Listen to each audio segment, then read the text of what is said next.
A verdade é que nós, como mulheres, convivemos com a violência desde muito jovens. Seja dentro de casa, seja da rua, seja no trabalho, até mesmo em hospitais. É um problema social muito forte e a operação da Uber está muito presente no dia a dia das pessoas, né? Então a gente entende que os desafios que a sociedade como um todo enfrenta também vão se refletir na nossa plataforma e por isso a gente tem um compromisso de também fazer parte da solução desse problema, então buscar ir além do que é possível fazer no aplicativo, né, do que é possível fazer com as ferramentas de segurança, mas atuar na sociedade como um todo e por isso que a gente buscou as organizações que são especializadas nisso. Isso é muito importante porque aproximou o ente público do ente privado e o terceiro setor. E aí a gente tem aí a grande contribuição da grande parceira, que é a Uber.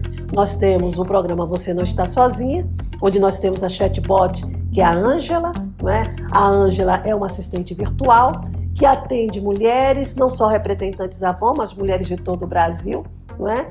Que queiram ajuda para sair daquela situação. A parceria do Fórum Brasileiro de Segurança Pública com a Uber já tem 6 anos, começou em torno do nosso evento anual, surge com esse enfoque no enfrentamento à violência contra a mulher, mas acabou também se desdobrando em outras ações.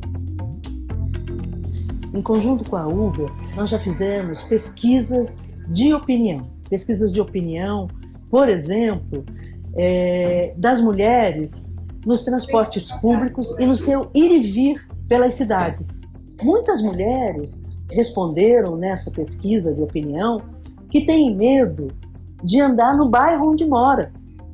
As mulheres têm medo de sair de madrugada das suas casas para ir ao trabalho. Então, a Uber tem possibilitado, por exemplo, em conjunto com Patrícia Galvão, abordagens de violência contra as mulheres que são inéditas no país. A violência contra mulheres é um fenômeno muito silencioso, muito subnotificado e que pouco sabemos sobre. Então a gente apoiou a criação da plataforma EVA, que é um site que reúne dados sobre violência contra a mulher, né, tanto no Brasil como também no México e na Colômbia. Ela também já se tornou uma fonte confiável de dados para pesquisadores e jornalistas em toda a América Latina.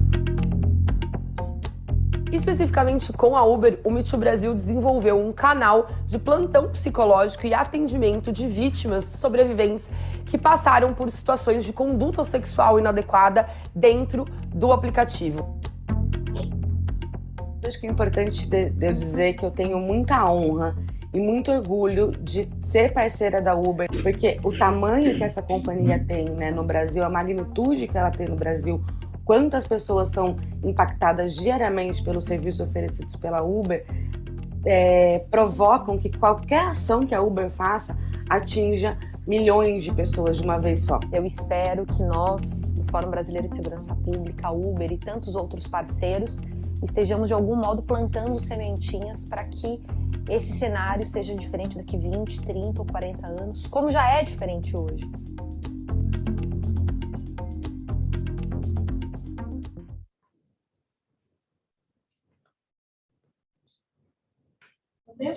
Bom, gente, boa tarde. Boa tarde. Espero que estejam todos bem e preparados para nos aguentar durante 2 horas. Bom, eu quero enorme estar aqui com vocês hoje. Eu tenho um papel bem difícil de fazer a mediação. Eu sou Ana Fontes, eu sou a fundadora da Rede Mulher Empreendedora, por isso que eu estou mediando esse painel.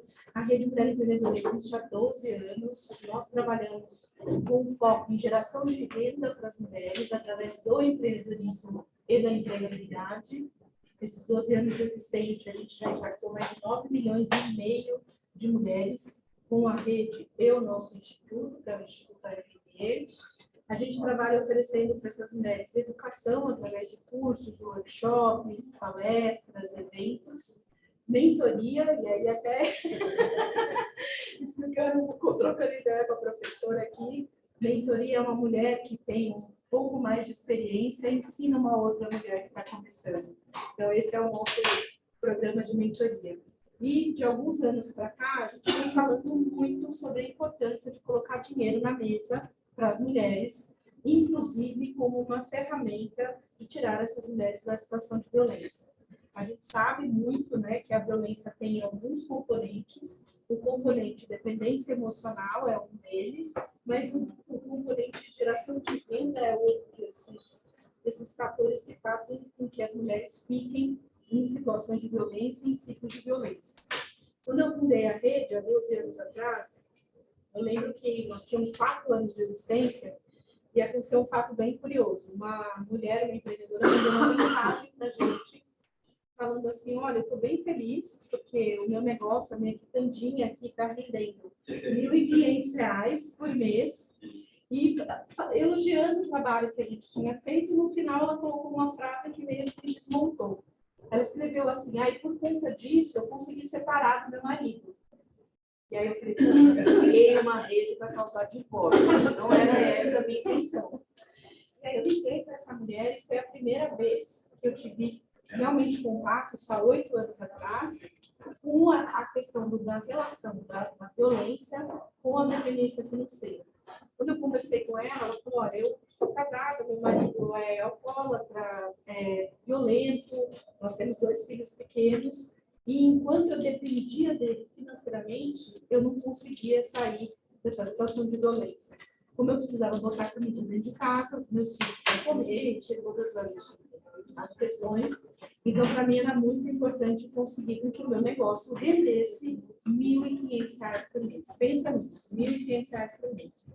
Então, assim, a geração de renda ali bateu muito forte, a questão dessa relação do combate à violência com a geração de renda, e a partir dessa época, só 8 anos atrás, a gente começou a trabalhar essa questão da associação da geração de renda com o combate à violência. A gente faz muita pesquisa também na rede, e o ano passado, numa das pesquisas que nós fizemos, quase 50% das empreendedoras falaram que o negócio tem uma importância muito fundamental para elas saírem de ciclos de violência. Então, por isso, a gente tem essa mesa sobre essa temática. E aí, eu estou com uma colinha aqui, então não estou olhando o celular, o WhatsApp, não, é só minha cola. Pegando um pouco dos dados do Fórum de Segurança, né, são públicos, todo mundo pode ter acesso. Só em 2021 foram 1.350 feminicídios, né, que é um dado muito triste, a gente pensar que nós vivemos um país, né, que está nas primeiras posições de feminicídio. 75% deles com mulheres entre 18 e 44 anos, ou seja, no auge da vida, no auge da sua existência economicamente ativa. 81% dessas mulheres foram mortas por companheiros ou ex-companheiros, o que é extremamente triste, né? A pessoa que está ali do lado dela. E chamado de violência doméstica por minuto, nós tivemos 694 mil ligações de violência doméstica no 190. É muito triste, né? É um dado bem difícil. 55% dessa violência, nos casos de feminicídio, acontecem com armas brancas. 61% das mulheres são mulheres negras. Se você olhar os dados historicamente, você vai ver que em alguns momentos os dados de violência contra a mulher, ele vai diminuindo contra as mulheres brancas, apesar de ser um dado altíssimo, e ele vai crescendo em relação às mulheres negras. Quanto mais marcadores sociais, a situação vai sendo mais complicada. 8,3% foram por outros parentes. Né? Acho que vocês viram um caso extremamente emblemático, há uns 15, 20 dias atrás, de uma menina de 20 e poucos anos, que foi assassinada com um soco na cara pelo pai por conta de uma briga doméstica na cozinha da menina com o irmão, uma menina de 20 anos. Eu não lembro qual estado que isso aconteceu, mas foi um caso que realmente chamou muita atenção. E 294 medidas protetivas de urgência concedidas pelo PJ e mais 230 registros de lesão corporal dolosa por violência doméstica. Eu sei que esses dados são muito duros, quando a gente fala de violência, não dá para a gente falar de coisas tranquilas, né? São sempre questões bastante pesadas, e por isso nós estamos aqui para debater o tema, discutir, e eu queria muito que também vocês pudessem participar. A gente não quer fazer uma coisa muito mega formal, eu vou dar espaço de fala para as nossas painelistas, mas eu queria muito que vocês participassem, anotem as perguntas, troquem ideias. É um programa bastante complexo, né? Para todos os problemas complexos não tem soluções simples, mas eu acho que a conversa aqui pode abrir vários caminhos e várias possibilidades para todos nós. Então, sem me delongar muito, eu vou começar pela Silvia. Daqui a pouquinho a Juliana deve chegar também, sou eu, a Silvia e a Dani. A Silvinha, acho que não é Silvinha. A Silvinha, a minha querida, é promotora. Eu vou deixar que ela estar presente, conte um pouquinho da jornada dela. A dinâmica vai ser de 15 minutos para cada um falar do seu trabalho e depois a gente vai debater, eu vou fazendo umas amarrações e eu tenho uma lista de perguntas gigantesca para elas, mas se vocês também quiserem adicionar perguntas, nós estamos juntas aqui nessa jornada. Muito bem-vinda, Juliana. A culpa é do Uber, na cara, olha a culpa foi sua. Demorou um pouquinho. Mas vamos lá, vamos começar com a Silvinha, vamos fazer umas anotações e depois a gente vai fazer a nossa troca aqui, tá bom? Bora lá? Vamos lá, boa tarde a todas. Eu sou Silvia Chaquian, conheço a parte aqui dessa plateia e acho que todas as aqui dessa mesa. Eu sou Silvia Chaquian, sou do Ministério Público aqui de São Paulo, sou promotora de justiça há 23 anos. 23 anos trabalhando na área criminal, portanto, com violência e com violência de gênero, mas de 12 anos para cá, exclusivamente nessa área da violência de gênero, doméstica, sexual. Integro a promotoria de enfrentamento à violência doméstica do Ministério Público, também estou à frente coordenando mais recentemente um núcleo de atendimento integral a vítimas de violência e familiares. É um trabalho novo do Ministério Público que acompanha um movimento nacional aí de preocupação e de despertar de uma consciência institucional dentro dos Ministérios Públicos dos Estados para que haja em todos os Ministérios Públicos centros e núcleos especializados no atendimento integral a vítimas de violência, qualquer violência, né, que deixa traumas, e não só esse atendimento dirigido à vítima sobrevivente, mas também aos familiares. E, mais recentemente ainda, agora, e essa é uma novidade que acho que nem a Ana e a Dani lançaram, eu estou assumindo a ouvidoria das mulheres do Ministério Público, mais uma função. Vou contar para os jovens que as mulheres são assim, elas vão assumindo cada vez mais as funções, e dando conta, e vai dar tudo certo. E eu vou contar com o apoio da Daniela Grelan e também da Ana Fontes e Juliana. Quero dizer que eu estou me sentindo muito à vontade aqui, não só por estar aqui com pessoas queridas, mas principalmente por essas painelistas, que são grandes parceiras, companheiras de lutas, de ideais, de projetos. Eu conheço o Dani Grelan há muitos anos, tenho o privilégio de participar de várias iniciativas do Instituto Avon. Boa tarde. Boa tarde. Fiquei à vontade. Sou uma grande admiradora da Ana Fontes. Acho que Ana Fontes é a nossa grande referência nessa área, né, de geração de renda e a intersecção dessa questão com a violência doméstica, a violência contra a mulher. Então, a gente não poderia estar melhor acompanhada aqui. E saúde também, Juliana, minha queridíssima amiga que acabou de entrar, Beatriz Acioli, grande referência, a professora Eva Black, quando eu vi ela entrando aqui nessa sala, quase caí para trás, vou embora, porque aumentou, projetou a nossa responsabilidade para a lua, né, professora Eva? Mas vamos lá, vamos encarar esse desafio. Eu fiz uma colinha também aqui, não quero que seja uma apresentação formal, mas só para não perder aqui algumas informações que acho que são importantes. Bom, agora que começa a contar. Vamos lá. Bom, sobre esse tema, né, geração de renda, o título escolhido pelas organizadoras do fórum, o caminho para o enfrentamento à violência contra as mulheres. Bem amplo, né? E acho que ele precisa ser analisado através e por meio de vários vieses. Primeiro, acho que da mulher em situação de violência, como a Ana Fontes colocou, que sem autonomia financeira não consegue romper com o ciclo de violência, né, se emancipar plenamente, ou seja, a questão, o fator econômico, como uma condição para uma vida livre de violência. Esse é um primeiro viés.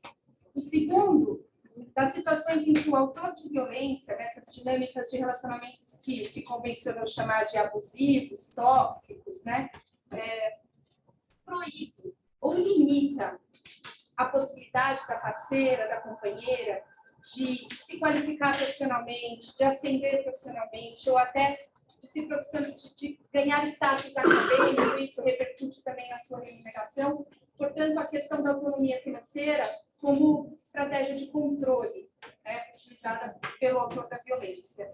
E acho que há um terceiro viés que acaba sendo muito esquecido quando a gente fala dessa questão de geração de renda e violência contra a mulher, respeito às ameaças à autonomia financeira que as mulheres sofrem quando ainda são submetidas a discriminações no ambiente de trabalho, inclusive assédio moral e sexual. Porque a gente também não pode esquecer que o assédio moral e sexual, ele, para além de ser um atentado contra a integridade física, psicológica e sexual das mulheres, também é uma ameaça à sua subsistência, também é uma ameaça à permanência dessa mulher no emprego, que também repercute na questão de geração de renda e prende mulheres a essa situação de não emancipação econômica financeira. Né? Então, acho que o contexto também do ambiente de trabalho e do assédio não pode estar dissociado desse nosso debate. E são contextos que nos orientam para a seguinte constatação. Num país como o nosso, ou as políticas voltadas à geração de renda são construídas e implementadas numa perspectiva de gênero, interseccional, transversal, ou não são. Né? E aí eu sempre lembro de um colega que outro dia dizia para mim assim no evento, mas vocês veem gênero em tudo?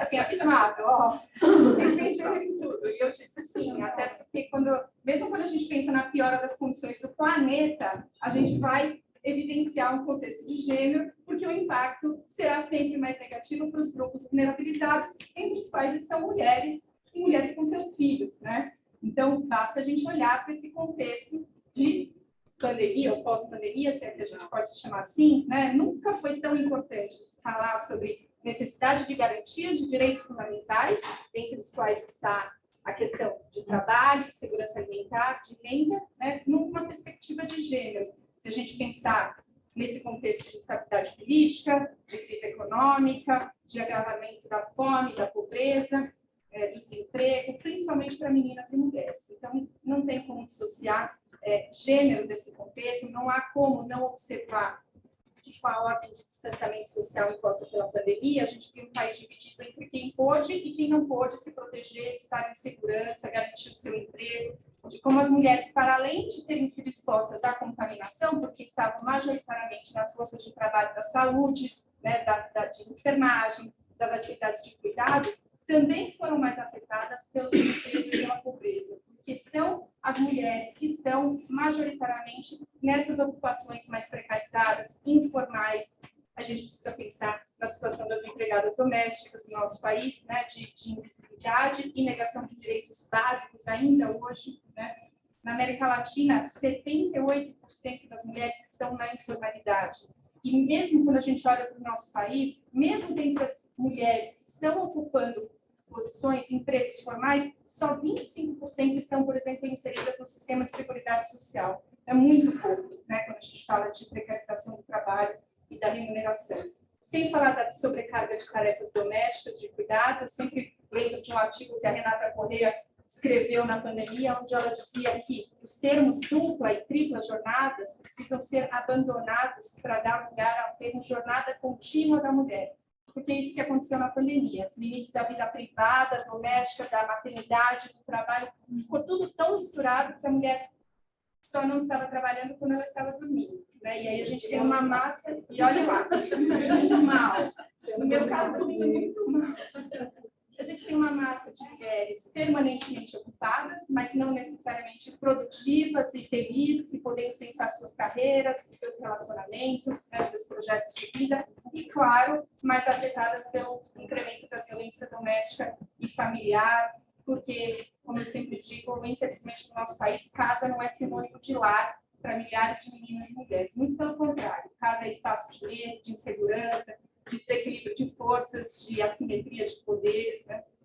Então, é claro que essa dinâmica tem a ver com a nossa história, com a construção histórico-social de uma inferioridade da mulher, a partir de diversos discursos, a partir de uma produção jurídica também que positivou, que afirmou, né, que sedimentou esse valor e essa posição mais desvantajosa para as mulheres, que repercutiu um atraso no reconhecimento das mulheres como sujeitos de direitos. Então, quando a gente fala desse tema, desse painel, nós estamos falando da necessidade de perspectiva de gênero, das políticas de geração de renda, né? Nós estamos evidenciando que há um contexto de desvantagem que é histórica, né, que reserva às mulheres essa situação de maior desvantagem e que acaba também criando um terreno propício para a violência.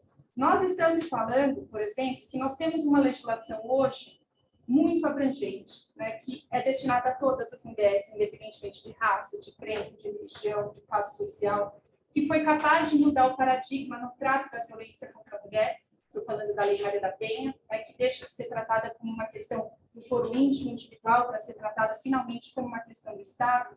E uma lei, e isso é importante enfatizar, que tem na sua essência a noção de justiça social, por meio do qual a resposta para o fenômeno da violência contra a mulher não está nas políticas de controle de criminalidade, ao contrário do que muita gente acredita, né? Mas sim no reposicionamento da mulher na sociedade em termos de acesso a direitos humanos, direitos fundamentais, dentre os quais está o acesso ao trabalho, à segurança alimentar, à renda.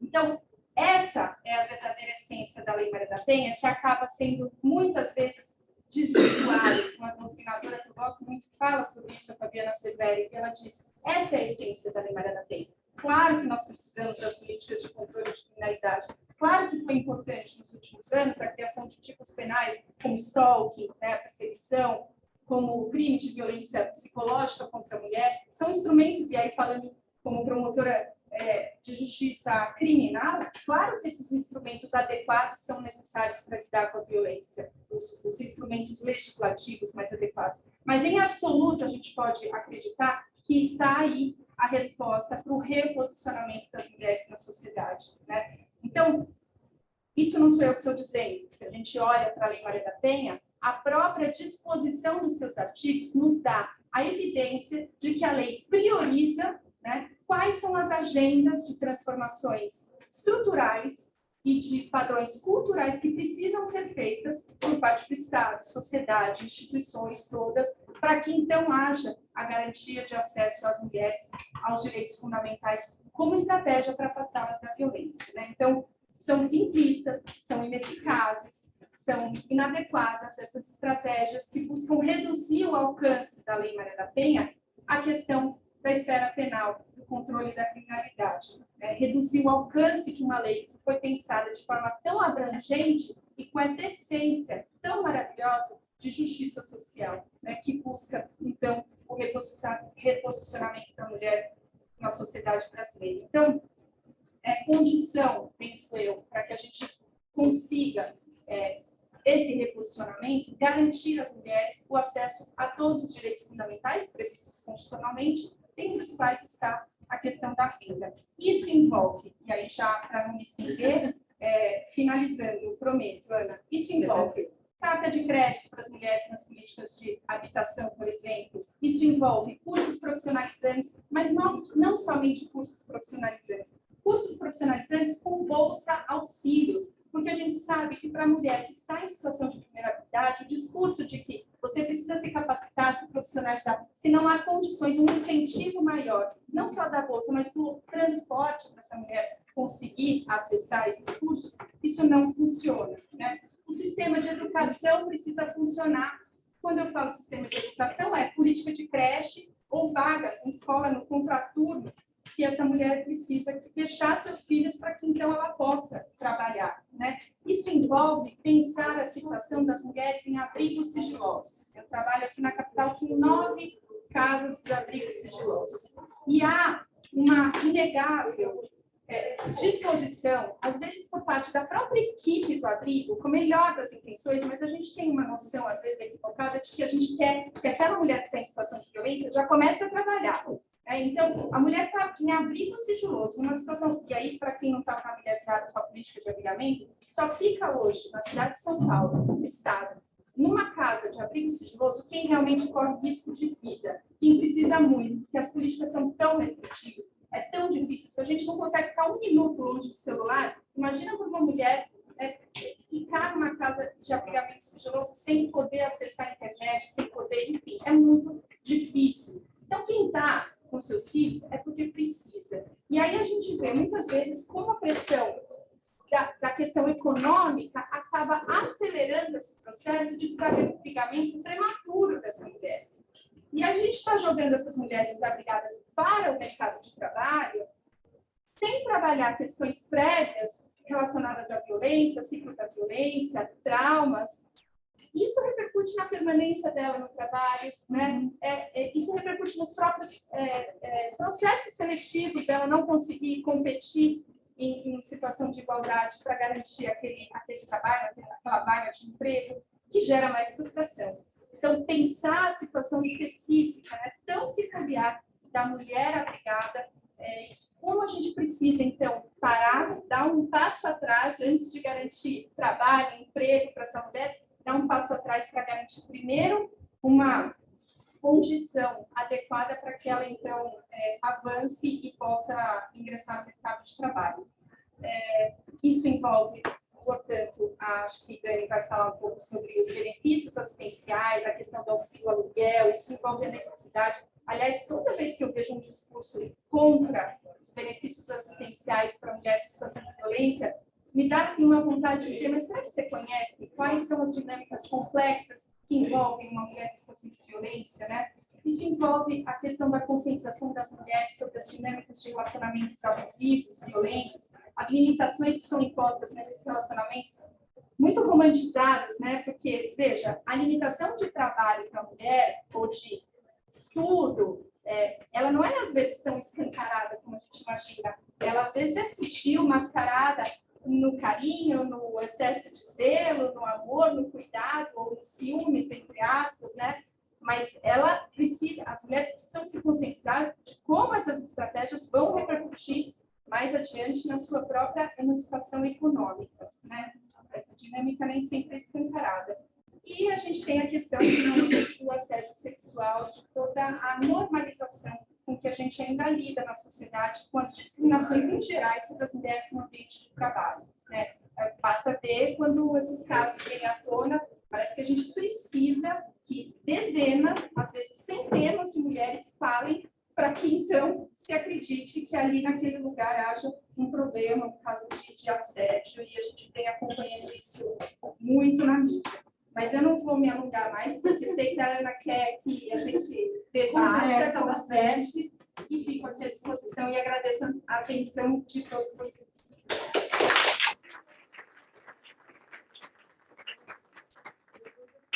Terrível, né?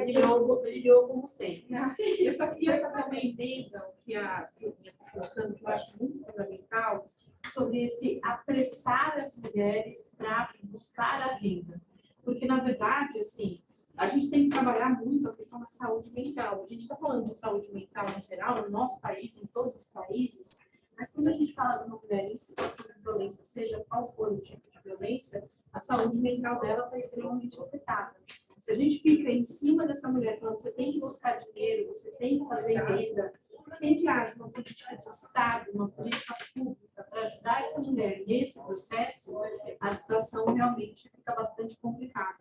Em todos os projetos que a gente faz lá na Rede da Empreendedora e no Instituto, de uns 4, 5 anos para cá, acho que talvez Gustavo tenha também de cabeça, de uns 4, 5 anos para cá, a gente tem colocado dinheiro a título de microdoação para todas as ações que a gente faz. É claro que não dá para dar dinheiro para todas as mulheres, porque a gente não tem condição, isso é necessário uma política pública, mas só se a gente olhar retroativamente, 2020, 2021, a gente repassou em recurso financeiro na conta das mulheres mais de 40 milhões de reais em recurso financeiro. E não é assim, está repassando o cartão, qualquer coisa, não é dinheiro mesmo. Em muitos casos, a gente repassa um PIX na conta da mulher, sem perguntar o que ela vai fazer, sem controlar o que ela vai fazer com o dinheiro, porque também tem uma questão social, a gente ouve muito isso na rede do Instituto. As organizações que são as nossas financiadoras falando assim, mas você vai dar 3 mil reais para essa mulher, para ela criar um negócio, você não vai definir como ela vai usar o dinheiro. Eu falo, mais uma vez, a sociedade querendo tutoriar o que a mulher vai fazer. Se a gente ensinou, se a gente conseguiu educar, se a gente conseguiu passar as informações que são essenciais, o fato é que essa mulher vai usar o dinheiro da forma que ela for melhor para ela. Então, é muito difícil, né, que as pessoas não conseguem olhar para a questão do combate à violência como sendo não uma única questão, mas vários pontos que a gente tem que abordar. Acho que é isso. Bom, agora vamos para nós. Vamos lá. Eu vou ter que sair antes do tempo na mesa. Eu queria só fazer um recorte de minutos. Tem um texto que eu estou escrevendo, eu vi que aparece no Dia Luz, e já conversei sobre isso no dia, eu não sei se a mesa vai abordar isso aí. Nessa questão trabalhista, eu acho que um dos grandes recortes que nós temos que fazer, um recorte nacional, o foco do direito da mulher ao trabalho, ela hoje, constitucionalmente, ela se tornou uma funcionária do cargo, né? Justamente tudo que se faz em relação à mulher se foca na maternidade. Então, eu ouvi uma defensora que eu falei, eu achei interessante, até que isso é que se nós brigarmos, se todos os seres são iguais em direitos e obrigações, esse recorte da licença, que é o grande mote da empresa, para que a mulher seja funcionária cultural, a discussão é, será que se nós igualarmos esse direito de criação dos filhos, né, jogando esse alto peso na costas da mulher, ela tem que criar o filho, então a licença da maternidade dela é ser direito de espécie. Aí o que a empresa vai fazer? Ela quer contratar homens porque a mulher vai ser cultural. Então, se nós partimos por essa coisa, que a criação do filho também é um direito do pai, se nós caminharmos em um avanço do direito trabalhista nessa direção, esse fardo não vai ficar só para a mulher, e a mulher vai ganhar mais espaço na empresa por causa. Você diminui aquele paradigma de custo alto dela, pelo fato dela ter que responder obrigatoriamente e legalmente pela criação do filho, começa a ver. Então, eu acredito que se nós caminharmos nessa direção e combinar por essa igualdade, né, no direito trabalhista, se a mulher ela tem 6 meses para cuidar do filho, então o homem então teria 3 meses, ou vice-versa, ele também recebe esse encargo, essa obrigação de criar o filho. Aí você vai igualar direitos constitucionalmente e vai tirar esse peso da mulher que parece que o menino dela, ela tem que né? Então parece que é uma obrigação pessoal dela, então é um peso que fica todo mundo. Mais de 80% do trabalho do cuidado, que é uma questão que está assim dentro, o trabalho de cuidado, a gente chama de economia do cuidado, é cuidar com os filhos, com a família, com os idosos, com os doentes. Esse trabalho de cuidado, que não é valorizado, não é remunerado, não é reconhecido, é majoritariamente feito por mulheres. Isso é uma construção social. Quem definiu que deve ser feito por mulheres é uma questão histórica. E a gente tem que mudar esse modelo. Então, não é só a licença maternidade, é todo esse trabalho do cuidado. O camarada vai dar o direito dele em relação ao dele, ele tem um dia de dispensa, 3 dias, para ir lá fazer o registro. Sim, mas tem hoje. Joga nas costas da mulher e daí. É esse que é o problema. Na sociedade, ela é política, ela exclui. Para incluir a partir do ponto que ela é. Exatamente. Então, você está discutindo hoje essa jornada terrível de mulher, e ela, muitas vezes, ela é colocada em um peso de igualdade em relação ao homem na questão funcional. Por causa disso, eu acredito que se você caminhar na direção igualitária, de você igualar os direitos e obrigações. Dos dois caminhos, né? Você não pode igualar só o direito da licença, que a gente chama de licença parental, Muitas empresas, inclusive aqui no Brasil, já fazem licença parental e não mais licença maternidade. Uma licença parental, por exemplo, de 1 ano, que é feito em alguns países, e o tempo é dividido entre homens e mulheres. Acho que ela tem presença. Agora, os pais têm de 3 meses e acesso igualitário à creche dentro da empresa. Então, os pais e as mães têm acesso à creche, porque, de fato, a gente não pode esperar que as mulheres continuem sendo penalizadas. Exclusivamente, né, pelas demandas da criação. Né? A gente tem que mudar o jogo nos dois lados, não só na licença parental, mas na economia do cuidado. A Argentina mudou uma lei no ano passado, que eu acho tão marca, uma lei super moderna, que incluiu o tempo de cuidado dos filhos no tempo de aposentadoria. Então, assim, ou seja, aquilo é valorizado financeiramente.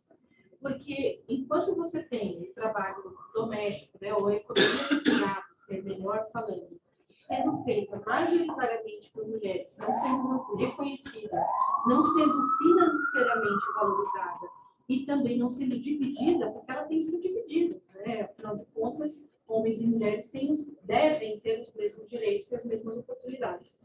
Então, para mim, estão ligados os dois assuntos, não dá para a gente separar. Eu acho que se a gente conseguisse ter uma política pública onde a gente tivesse licença parental, mudaria com certeza o jogo, mas também trabalhando a educação e a valorização do trabalho do cuidado. Outro dia eu falei um negócio que o pessoal falou assim, mas como assim? Eu falei, se não existisse a economia do cuidado, nem eu nem vocês estaríamos aqui. Para você estar aqui, hoje alguém cuidou de você. Alguém te deu banho, te deu comida, te alimentou. E se a gente não divide esse trabalho, a gente vai continuar com essa carga mental. Mas vamos deixar a dona Dani Grelan, que é a diretora do Instituto Avon, uma das mulheres que eu super admiro também, como todas que estão aqui, que faz um trabalho belíssimo em relação ao combate à violência contra a mulher e outras temáticas também, e que eu tenho a honra de ser conselheira também do Instituto Avon. Dani. Obrigada, Ana. Eu tenho aqui a alegria de estar ao lado da conselheira do Instituto Avon e membro do Comitê Técnico do CPI-Chafian, mulheres que eu respeito e admiro muitíssimo. Peço que sejam solidários com a difícil tarefa que eu tenho de falar depois da Silvia, depois da Ana, e na frente de falar. Isso não é isso não é tarefa fácil para ninguém. Minha única defesa aqui é que eu falo da perspectiva do investidor social. E o Instituto Avon tem um pioneirismo como investidor social nas causas que interessam a mulher. Então, eu queria começar simplesmente falando que, como investidores sociais que há 19 anos investem em 2 causas consistentemente apresentadas pelas mulheres como as preocupações mais prementes que elas têm, a saber, o acesso à saúde, o destaque do câncer de mama e a uma vida livre de violência, o destaque aí à violência doméstica familiar, é um tema que pauta a atuação social do Instituto Avon, não por acaso. As mulheres sempre falam que essas são as suas principais preocupações. Agora, parem para observar, só a título de curiosidade, quantos esses temas estão ausentes no debate eleitoral que todos nós temos assistido. Só esse, não quero entrar em detalhes, mas só para mostrar o quanto muitas vezes os temas que são urgentes na experiência individual da mulher, familiar, estão ausentes dos debates públicos. E para que eles estejam presentes, é importante que as mulheres também estejam presentes nos espaços de formulação, de deliberação e priorização das políticas. Nosso tema aqui é olhar para a convergência entre geração de renda e meios para enfrentar a violência contra mulheres e meninas. E eu trago um pouco a perspectiva justamente da Avon e do Instituto Avon. E eu gostaria aqui de fazer uma rápida contextualização. A Avon existe há 136 anos e o modelo de venda por relações, né, que a Avon criou há 136 anos atrás, foi responsável por inserir milhares, milhões de mulheres ao longo dos anos no mercado de trabalho, mulheres que estavam completamente ausentes do trabalho remunerado, numa época em que elas sequer tinham direito ao voto. Então, ao longo dos anos, ao longo das décadas, assim como a Ana Fontes citou aqui, a experiência dela como a fomentadora do empreendedorismo feminino, como ela de cara se viu diante da questão da violência contra as mulheres, essa experiência da Avon também. Porque toda vez em que tem um grupo de mulheres que se encontra para promover uma atividade empreendedora, o tema da violência contra as mulheres está ali, perdendo. Eu trouxe para vocês alguns dados de uma pesquisa que a Avon fez em 2018, que chama-se Impulso. Nessa pesquisa, a gente tentou entender o impacto na vida das mulheres que começaram a ter acesso à renda por meio da atividade, né, de ser representante Avon. E eu queria aqui trazer algumas reflexões para vocês. Nessa pesquisa, a Avon conversou com 2.000 mulheres no Brasil, sendo que 77% dessas mulheres pertencem à classe C, D e E. Nesse universo de 2.000 mulheres, 1.000 eram representantes no controle com o mesmo perfil sociodemográfico, não tem vínculo nenhum com a vida. E a gente, conversando com elas, ficou muito claro que os benefícios da geração de renda são percebidos em 3 facetas ou 3 aspectos que eu gostaria de destacar. Uma é o que a gente chama de democracia do trabalho, que é o acesso a uma atividade remunerada para uma mulher que se enfrenta uma série de obstáculos para justamente entrar no mercado de trabalho informal. Sejam obstáculos de natureza acadêmica, lacunas, quem sabe, na sua formação acadêmica, sejam obstáculos representados por essa jornada contínua e essa economia do cuidado, que faz com que a mulher não possa dispor ali de um horário regular para exercer a sua atividade. Então, nessa questão da democracia do trabalho, a gente viu que para 79% dessas mulheres com quem a gente conversou, conseguir equilibrar o trabalho e a vida pessoal e driblar essas barreiras era fundamental para ela conseguir exercer a sua atividade. Outro campo, outro aspecto, né, em que esse, vamos dizer, aspecto redentor do acesso à renda se manifesta, é no que a gente chama de autopropriedade. Não é só sobre os R$ 1.500 da quitanda, mas o que os R$ 1.500 da quitanda representam para aquela mulher. Para muitas delas, é a primeira vez que ela se sentiu dona da própria vida. Então, 80% delas associaram esse acesso à renda ao exercício da autonomia, afirmando, então, 80% delas que ela acredita que ela é dona da própria vida. E esses 80% das mulheres que exercem uma atividade, né, da Avon, isso representa 7,6 pontos percentuais a mais do que o grupo controle. 95% delas acreditam no próprio potencial. Então, é interessante, né? O fato de ter sido bem-sucedida ali naquela atividade, eu estou pegando o exemplo da quitanda, poderia ser qualquer outro exemplo, mas o fato de ter uma renda, uma atividade remunerada, ser capaz de levar adiante um empreendimento, tem esse efeito de reforçar a crença que ela tem no próprio potencial.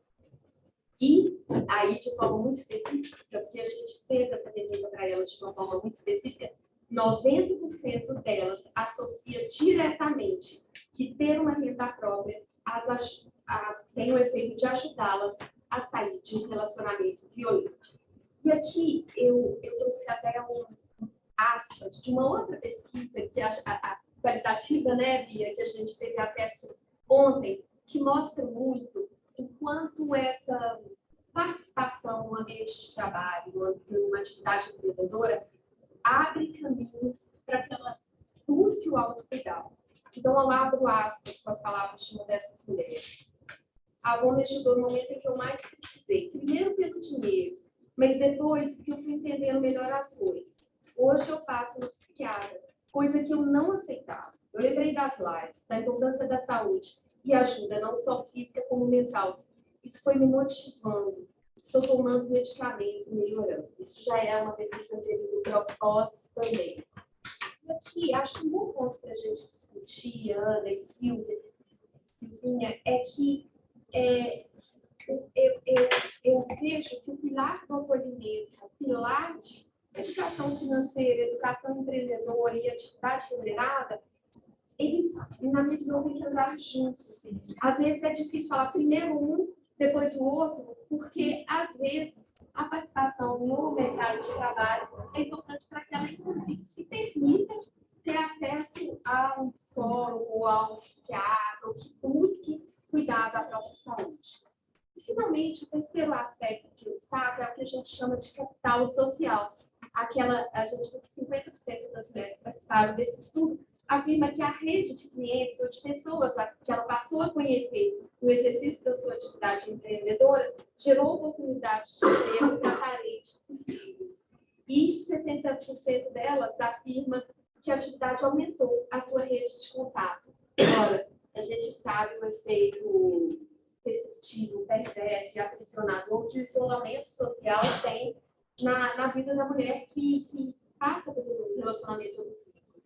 O acesso ao trabalho tem o efeito exatamente oposto. Porque, às vezes, o trabalho, seja na empresa, seja numa atividade empreendedora, é o único lugar em que ela consegue ir não vigiada.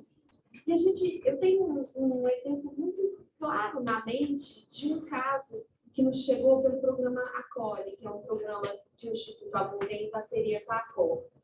Nesse caso, é uma jovem mulher que tinha um filho muito novinho, autista. E o único lugar em que ela ia não vigiada, o único, era o trabalho. E um dia, inadvertidamente, ela estava ouvindo um áudio do marido e a chefe dela, ela tocou áudio, assim, ela não estava no ouvido, a chefe não conseguiu não ouvir. E era um áudio extremamente agressivo e ameaçador. Foi ali que a chefe dela falou assim, olha, desculpa, eu não pude deixar de ouvir. Não pode escapar a minha atenção que você está passando uma situação de violência. Queria que você soubesse, tem essa possibilidade, tem essa possibilidade, tem essa possibilidade, tem essa possibilidade. Aqui dentro dessa empresa. E aí eu trago uma reflexão para as empresas como cidadãos corporativos. Eu estou vendo aqui a Natália, que está ao lado do Instituto Avon, mais de uma iniciativa, e a quem eu agradeço também o convite para participar desse painel. A gente sabe das altas taxas de subnotificação da violência contra mulheres e mulheres. Enganada, 45% das mulheres, segundo a última pesquisa do Fórum Brasileiro, não recorre à rede pública. Tipo assim, não vão chegar no sistema de justiça. Aonde estão essas mulheres? Elas muito frequentemente estão no mercado de trabalho.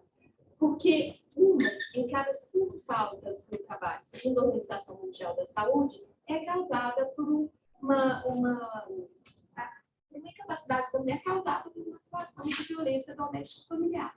Ou seja, as empresas que não se atentam para isso, talvez estejam deixando de perceber que, seja por questões humanitárias, seja por questões reputacionais, seja por questões de gerenciamento do seu impacto, elas estão pagando a conta e têm que estar atentas para isso e têm que assumir o papel que lhes cabe na construção, na co-construção de uma solução. Junto, claro, com a rede pública, nunca sem, mas assumindo aquela parte que é só dela, daquela mulher que ainda não chegou na rede de proteção, aliás, nem sabe como chegar, nem sabe quais são os caminhos de acesso. E talvez a empresa ou a rede de empreendedorismo, porque a beleza da rede de empreendedorismo, sou fã do trabalho aqui da Rede Mulher Empreendedora, é justamente que ela alia a educação empreendedora à força da comunidade.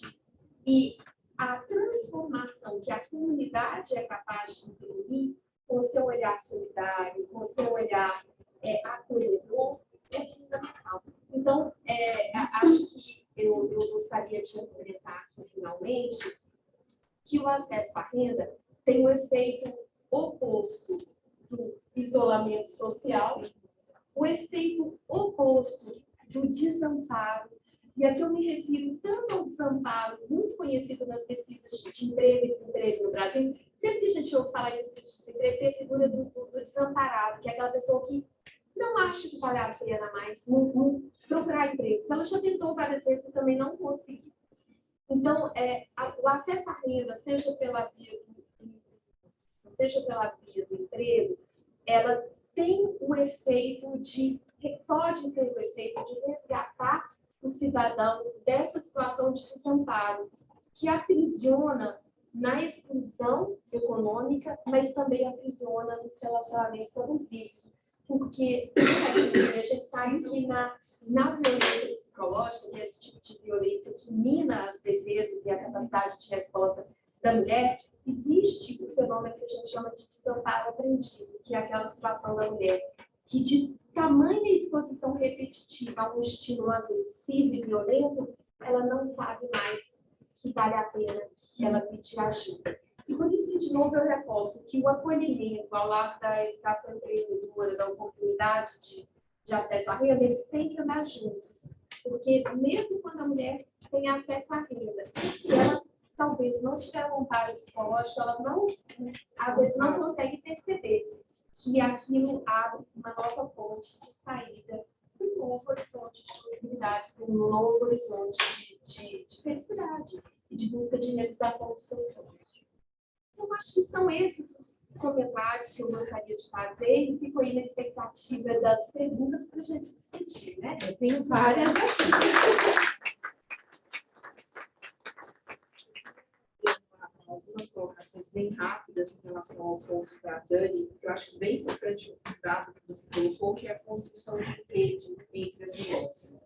A gente tem uma parceria também aqui com o Ministério Público do Estado de São Paulo, que a gente recebe um programa de capacitação de mulheres que passaram por alguma situação de violência. E há uns 3 anos, antes da pandemia, a gente fez um programa no Espírito Santo, que eu, na época, nem sabia que era um estado que tinha uma relação de violência contra a mulher muito alta. Há uns 3 anos atrás, nós fizemos um programa de capacitação em parceria com o Ministério Público e, na época, com a Ultragás. Nós fizemos 2 turmas de 70 mulheres que tinham medidas protetivas, passaram por situação, mas não estavam em isolamento. E o programa durava uma semana. Nós tivemos várias situações de companheiros tentando invadir a sala dos programas para tirar as mulheres das capacitações. Nós tivemos mulheres que faltaram no dia seguinte, do primeiro dia do programa, porque ele tirou o celular dela para ela não participar. E nós tivemos que tomar algumas ações junto com o Ministério Público e com Força Policial Local. Isso há uns 3 anos lá no Espírito Santo. Foi bem difícil, mas por que eu estou contando esse caso? Porque o que foi muito especial foi que essas mulheres que ficaram juntas 5 dias, elas não se largaram nunca mais. E a força delas, assim, elas obviamente estavam extremamente fragilizadas, a gente trabalhando a questão da saúde emocional delas, mas perceber que ela tem uma outra mulher que entende o que ela está passando faz uma diferença gigantesca. E por isso, quando você falou da questão da rede, eu super concordo, eu acho que isso faz muita diferença. Um outro caso que a gente teve no final do ano passado, no meio da pandemia, a gente foi convidado pelo Ministério do Trabalho da região do Amazonas e pela ONU Mulheres para ajudar numa situação bastante delicada, junto do nosso Instituto de Mulheres que sofreram um escalpelamento de base. Acho que vocês conhecem, é uma situação bastante horrível e nós fomos atender 45 mulheres que passaram por essa situação. E além da violência física, que é mais terrível, né, o Ministério Público ajudou com relação à saúde, acesso a aparelho de saúde, a ONU ajudou com algumas questões de saúde mental e nós fomos ajudar para trabalhar a saúde emocional e a recuperação e ajudar elas a conseguirem renda. E foi um depoimento unânime de todas elas que os companheiros abandonaram, porque elas ficam em uma situação física, porque arranca mesmo o corpo cabeludo, uma situação horrorosa, e a maioria delas falou que o companheiro, depois dessa situação, acabaram abandonando, ou muitas vezes tratavam essas mulheres de forma assim, ruim, né? Como se elas fossem outras pessoas. Então, não é uma violência, não foram eles que causaram a violência física, mas como consequência da violência física, elas perderam esse contato ou essa situação ali com os companheiros. Eu quis colocar esses dois pontos, porque são tão importantes essa questão de formação de rede, para elas se identificarem entre elas, que para mim esse é um dos fatores absolutamente fundamentais, além da geração de renda e de trabalhar a autoestima, para que elas consigam se desenvolver. Mas vou parar de falar, agora eu vou dar a voz para a Juliana, que vai ter uma missão dura aí, nos próximos 15 minutos, de falar um pouquinho do seu trabalho. A Juliana é da Polícia Militar, né? Vai ser difícil de segurar. Vamos juntas nessa. Muito obrigada. Peço desculpas pelo atraso, né? Mineira, Pernambuco, em São Paulo, a culpa não é do Uber, é da gente ver se não chama na hora certa. A Natália fica feliz que você fala que não é, não é. Ao almoço começou tarde, né? Porque a visitação demorou bastante. Então a gente tem pedido aqui em São Paulo. Desculpa aí. Adorei o pedido. Pernambuco e Minas, em São Paulo.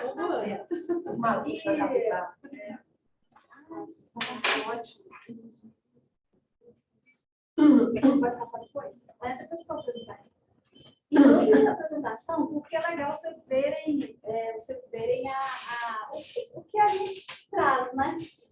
De palpável. Tem muita coisa que vocês verem que não conhece ainda. Mas antes disso, eu queria agradecer o convite, né, do fórum. Eu não tenho que eu não esqueci.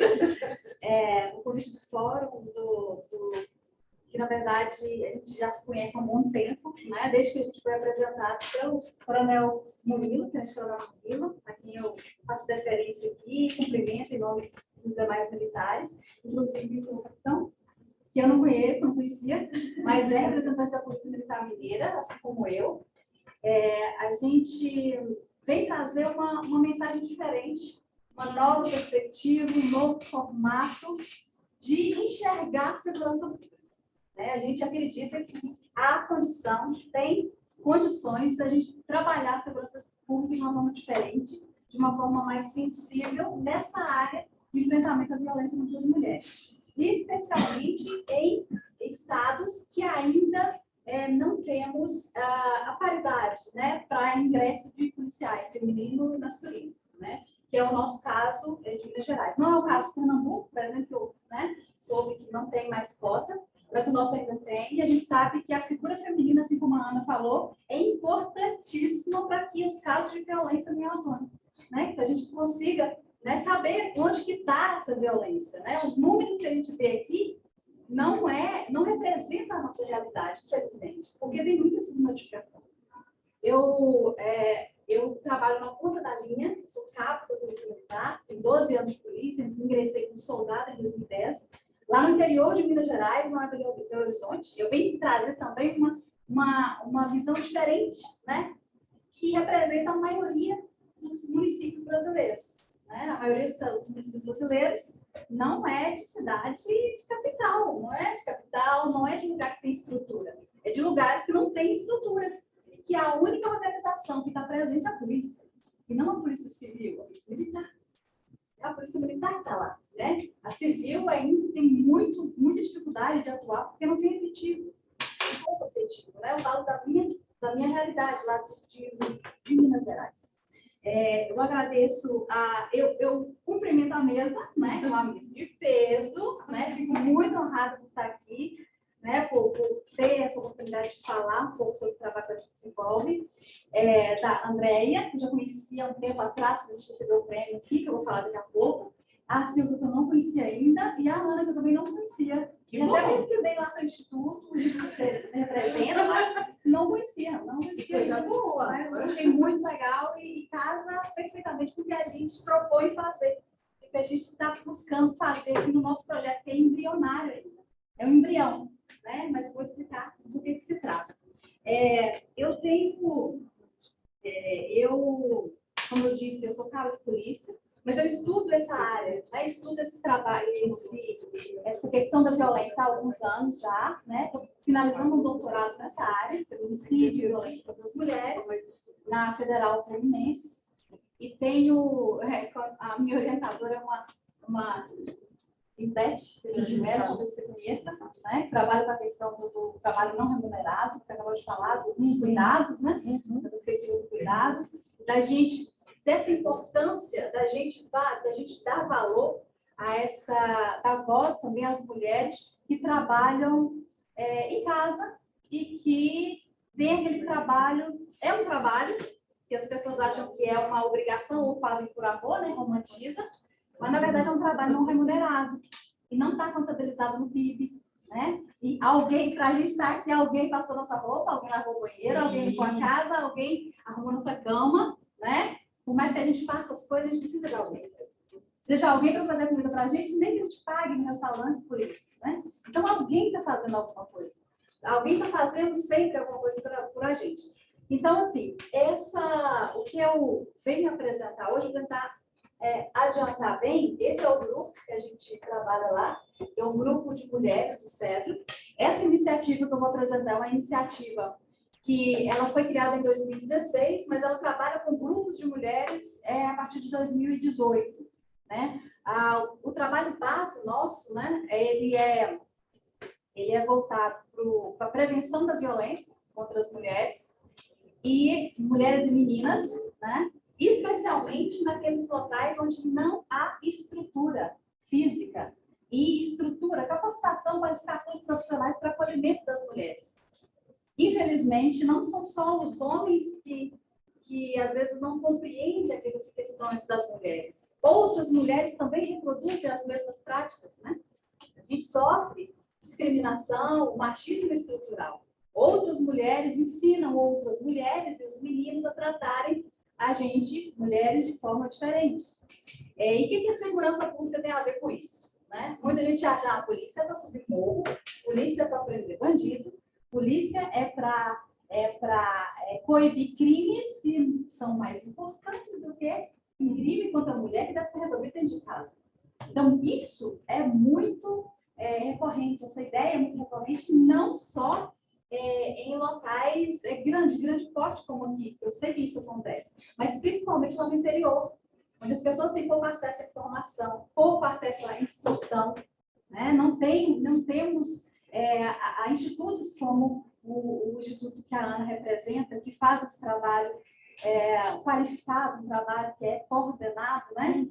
E a gente tem muito problema com relação a isso. Aí eu vim destacar isso, de onde que a gente vem e como que isso pode ser replicado em outros lugares e o que a segurança pública tem a ver com isso, né?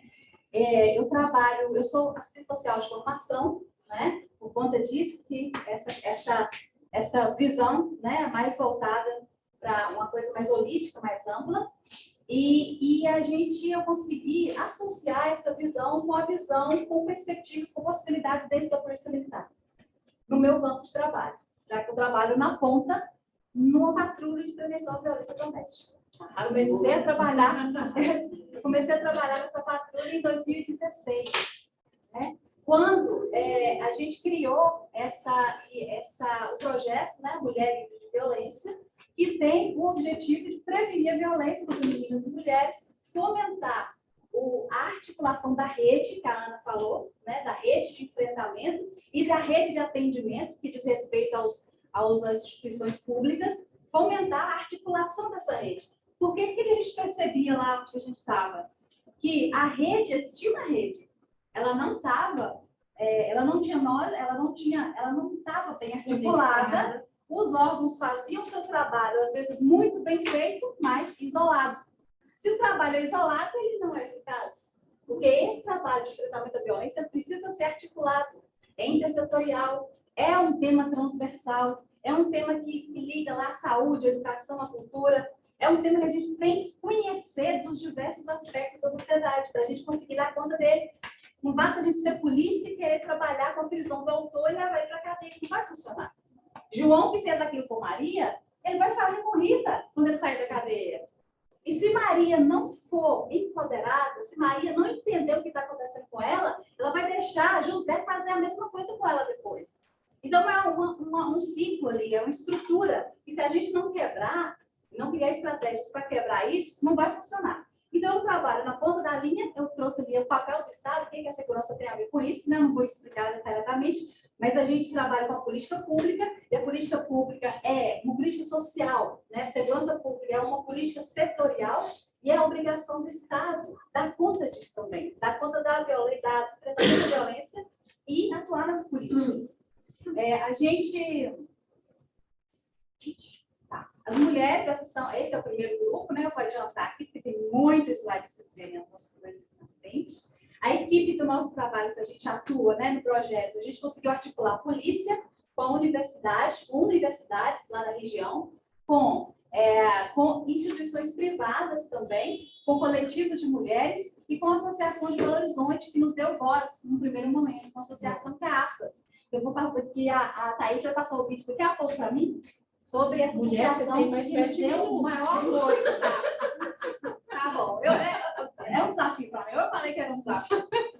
E aí a gente conseguiu esses parceiros, né, para trabalhar com essas mulheres. A gente trabalhou inicialmente trabalhava com 45 mulheres e associava ali 152 famílias. Na pandemia a gente parou um pouco, né? Não tinha como a gente fazer grupos. Eu vou falar o que a gente faz, na verdade, quais os trabalhos que a gente desenvolve. A gente desenvolve mensalmente, né, encontros com mulheres que sofreram violência, mulheres que nunca sofreram violência, mulheres rurais e mulheres urbanas. Principalmente mulheres rurais, porque a gente identificou nos números oficiais da polícia que não tinha ocorrência lá na zona rural. Como assim não tem ocorrência? Se não tem, é um problema também. Se aquilo ali não existe, na zona rural, é um problema também. Aí a gente começou a olhar isso e implementamos esse projeto primeiro na zona rural. Aí a gente começou a entender que as mulheres elas não identificavam certas questões que aconteciam com elas como violência.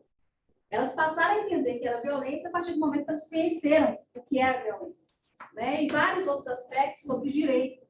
A potencialidade principal é a replicação, que pode ser replicada em qualquer lugar. O contexto que a gente, eu acabei de falar sobre o contexto, a zona rural não tinha dado de ocorrência, se não tem dado é um problema, se não tem dado e está morrendo mulher, tem um problema. Se não tem, se tem um dado qualificado que mostra, a violência doméstica, o registro está na média do Estado, é o que acontece lá na minha região, está na média do Estado, mas a minha região é a terceira do Estado que mais mata, tem algum problema. Algum problema tem aí. Alguma coisa não está sendo registrada. Essa mulher está morrendo sem nunca ter registrado. E ela está morrendo sem pedir ajuda. E onde pedir ajuda, né? Ela sabe onde pedir? Tem onde pedir? Então, essa é uma alternativa nossa também. O objetivo do projeto é prevenir a violência contra as meninas e mulheres sobre 2 eixos principais. Eu vou adiantar aqui, os 2 eixos são o empoderamento feminino, que foi bem falado aqui, e a autonomia econômica. O empoderamento feminino, a gente trabalha com grupos, com palestras, com roda de conversa, com exposição de profissionais, com dinâmica de grupo. E o artesanato criativo, que a gente trabalha com uma técnica de bordado chilena, talvez alguém já tenha ouvido falar, talvez a Ana, arquileira. Já ouviu falar sobre isso? Já? Ana já, né? Para quem não conhece, a arquileira é uma técnica de bordado chilena que foi desenvolvida na época da ditadura militar de Augusto Pinochet, no Chile, entre 73 e 90. Essas mulheres usavam o bordado para denunciar abusos através do desenho, do bordado. Elas mandavam esses desenhos para outros países e os outros países ficavam sabendo o que estava acontecendo no Chile. Sabe, de internet, não tinha nada, né? Então, o bordado mostrou o que estava acontecendo. Então, essas mulheres, a partir do momento que isso foi descoberto por Pinochet, uma mulher que era vista na rua, com agulha, cortando agulha, que era presa.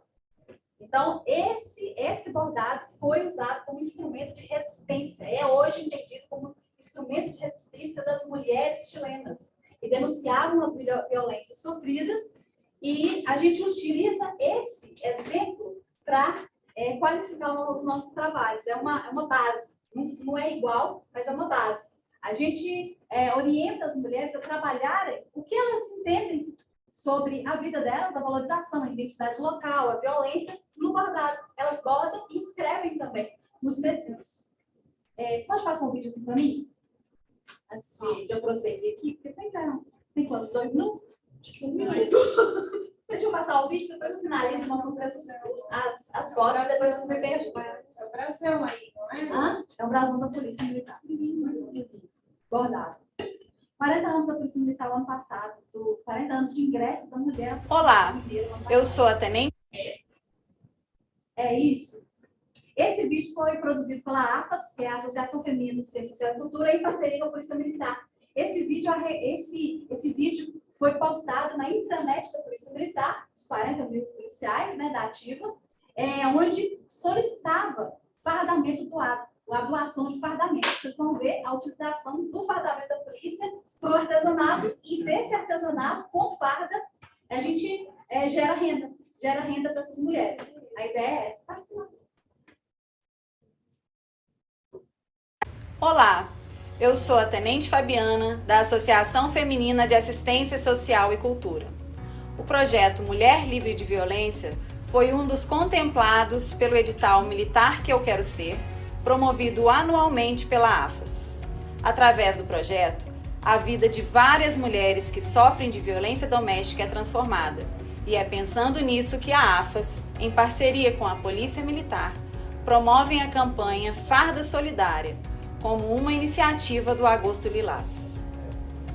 A farda que você não utiliza mais serve de matéria-prima para a produção de várias peças de artesanato confeccionadas pelas mulheres do projeto, gerando renda e promovendo autonomia para essas mulheres e sustentabilidade para o projeto. Eu sou a Cabo Juliana, do 19º Batalhão, 15ª RPM, em Teófilo Otoni, e estou coordenadora do projeto Mulher Livre de Violência.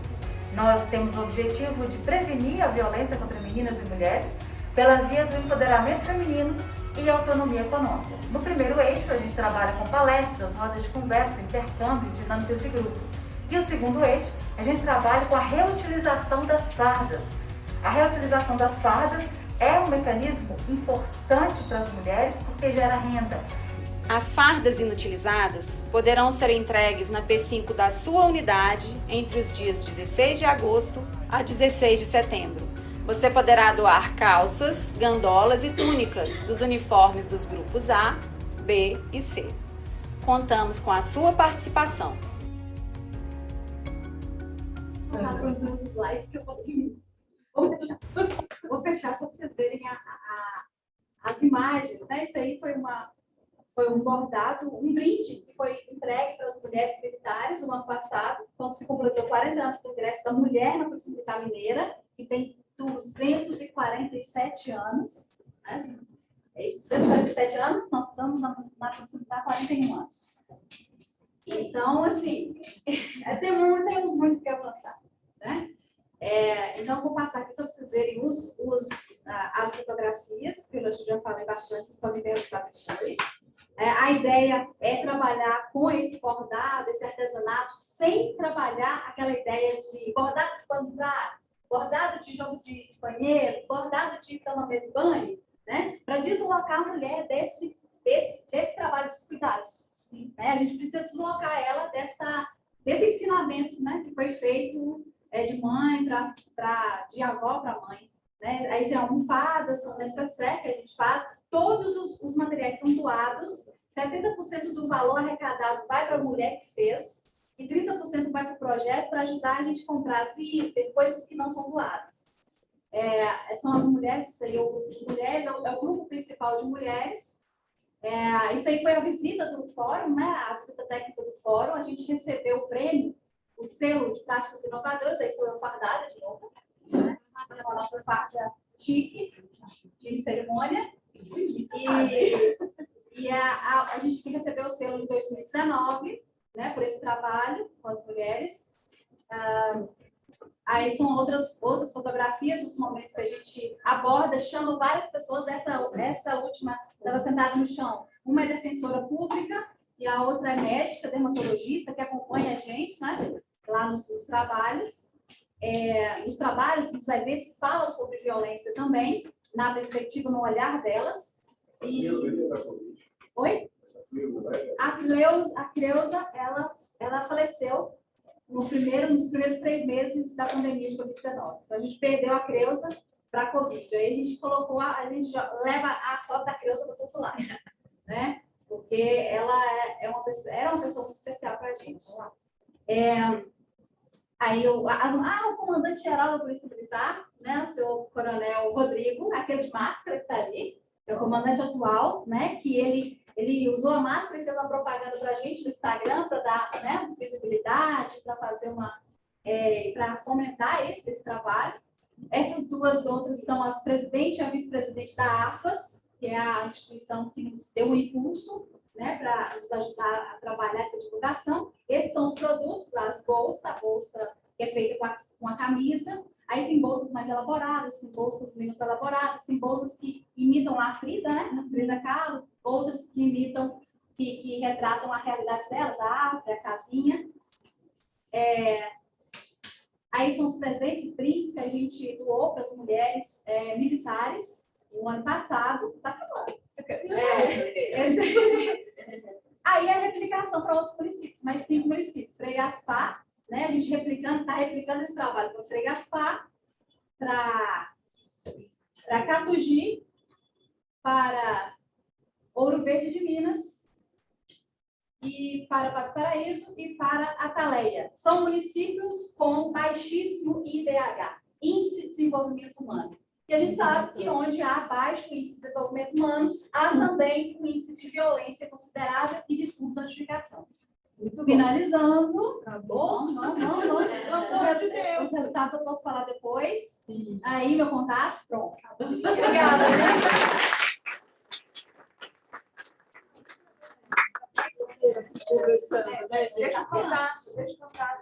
Deixa o e-mail de contato, Thaís, para que as pessoas possam fazer contato. Nossa, dá vontade de ficar a tarde inteira toda falando sobre isso. Mas a gente tem um tempinho, então, nossa, muito bacana o trabalho que vocês fazem, e com certeza, dá para replicar o modelo. Gente, nós temos agora mais 25 minutos máximo para a gente fazer as perguntas. Eu tenho uma lista de perguntas aqui. Se vocês não tiverem, eu entro na minha lista, mas eu quero mais é que vocês façam as perguntas. Quem quer começar? Pode ser você? Pode. Na verdade, eu nem muito uma pergunta. No final vai até ser uma perguntinha assim para a Juliana, mas primeiro eu queria pontuar uma coisa que eu acho extremamente importante, pontuar principalmente, eu sou do Nordeste, pontuar aqui no Sudeste, que a questão de geração de renda para a mulher, como isso é libertador, e eu lembro que alguns anos atrás, na época que começou muitas críticas, até em relação à Bolsa Família, tinha estudos acadêmicos importantíssimos, e como mulheres, principalmente mulheres do Nordeste, elas conseguiram sair de situações de violência graças a acesso a políticas públicas, que inclusive são tão pequenas como Bolsa Família, pequenas que eu digo não da dimensão do programa, mas na dimensão financeira mesmo, né? E como isso é muito importante, e não é porque lá no Nordeste nós somos exatamente pobres, mas lá nos faltam muitos acessos, principalmente nos interiores, e como a Juliana trouxe, a gente não é formado em capitais, né? A gente é formado em interiores, e o Nordeste, nós temos interiores com muitas limitações de acesso mesmo. Os empregos, eles são muito restritos ali, as prefeituras, algum mercadinho que tem na cidade. Então, essas políticas públicas, elas são muito libertadoras para as mulheres. E empresas como a Avon, são empresas extremamente libertadoras, porque quem não tem uma tia ou uma mãe que foi revendedora da Avon e quando se separou, veio sustentou a casa com isso e tal. Então, são iniciativas do Estado, iniciativas de empresas privadas que fazem diferença muito grande na minha região. Queria só pontuar isso, que foi dito logo no início, pontuar uma coisa com Juliana. No ano passado, eu estive em Minas Gerais, fiz o curso do PPVD em Minas, né, para conhecer o projeto. Gostei muito, sou encantada pela Polícia de Minas há muito tempo, porque já morei em Minas anteriormente. Ganhei uma bolsa do projeto quando estive lá, ganhei uma bolsinha para colocar no carro, para até apresentar meu esposo, que eu não uso carro, ele quem usa. Aí, e participei também da premiação não, enfim, do evento que foi feito para as mulheres em homenagem aos 40 anos. Achei muito bacana, porque sinto muita falta dentro da minha corporação desse tipo de engajamento do próprio comando, da corporação e celebrar nós que estamos na polícia há 30 e poucos anos, nós mulheres, né? Que é um tempo tão pouco como 200 anos Minas, 185 anos a Polícia da Paraíba, e perguntar a Juliana, já de antemão, diante de todos, se ela me autoriza a tentar levar algo parecido com o seu projeto para tentar apresentar lá na minha polícia, para a gente pensar em algum projeto junto com as meninas que estão na penitenciária, porque lá tem muitos projetos de artesanato da Secretaria de Administração Penitenciária, e eu acho que ia ser muito bacana a gente tentar levar algo da segurança pública junto às apenadas. Eu estou aqui para isso, para replicar, fica à vontade, para replicar, para a gente tomar contato. Mas eu já anotei seus contatos. A ideia é você fazer isso e agradecer todas as exposições. Você não chora? Muito maravilhosa. Não, mulher, não é. Eu achei muito bacana que você colocou no começo, porque assim, o Brasil não é feito de capitais, o Brasil é feito de pequenas cidades pelo mundo, pelo Brasil afora. O nosso instituto da Rede da Empreendedora do Gustavo, que aqui, a Bianca aqui, a Bárbara também, a gente está em quase 2 mil municípios, com programas em municípios bem pequenininhos. E às vezes a gente fala das doações que nós fazemos, através de micro doações de R$2.000, R$3.000, algumas um pouco maiores, de R$10.000, a gente vê o impacto na vida das mulheres receber esse dinheiro. E às vezes a gente fala com uma pessoa aqui de São Paulo, que a gente está doando R$2.000, R$3.000, e a gente fala, nossa, mas é tão pouco, não é nada. Né? E aí, assim, a gente vê o quanto faz diferença. Acho que no ano passado a gente fez um programa bem simplesinho, que era o seu Pitch Vale um Pix. A gente fez uma ação nas redes sociais, foi muito interessante. E as mulheres falavam sobre o negócio delas, e as escolhidas, a gente deu R$1.000 para cada uma delas. E teve gente que falou assim, mas R$1.000 não é nada. Teve uma mulher de Belém que ela fazia din-din, acho que quem é, não sei se todo mundo sabe o que é din-din. É o sacolé. É o sacolé, é o... Lá é din-din. E ela não conseguia ir para as feiras e para os eventos, porque ela só tinha isopor. Ela queria muito um carrinho, tipo aqueles de sorvete. E ela ganhou os R$1.000 do nosso programa, e o carrinho custava R$750. Olha o quanto parece uma coisa pequena, mas é uma coisa gigantesca, transformadora. Então, só para complementar. Gente, quem mais tinha pergunta ali? Hoje vai ser desafiador, né? A Thaís falou, vocês vão até as 4? Eu falei, não, Thaís. A gente achou muito tempo. Bora lá. Então, eu sou uma câmera. Eu vou me levantar, porque eu sou pequena, né? Levantem e se apresentem e se conectem com vocês aqui. Isso é importante também, vocês trocarem informações. Eu trabalho com a Gabriela, né? Nós somos da Paraíba. E assim, eu quando vi a programação, eu já fiquei muito feliz, porque a gente trabalhar a geração de renda é muito importante, tem tudo a ver com a segurança pública, né? A gente sempre fala que o nosso modelo de patrulha, ele está pensando nessa integração, né, com a equipe multiprofissional. E a gente entende que a segurança, na perspectiva das polícias, elas fazem um trabalho de excelência que é proteger essa mulher. Sim, vamos proteger essa mulher. E aí, se a gente trabalhar com a nomenclatura que as mulheres estão em situação de violência, isso quer dizer que elas não são vítimas todo momento, né? Elas estão numa situação ali. Sim. E como que ela faz para sair, né, dessa história? Então, a polícia, ela protege todas as polícias, mas a gente precisa incidir no que é que determina. E, por vezes, a condição econômica é o que determina e condiciona essa mulher a viver a história de violência. Então, a pauta ela é importantíssima. E aí, o Instituto Avon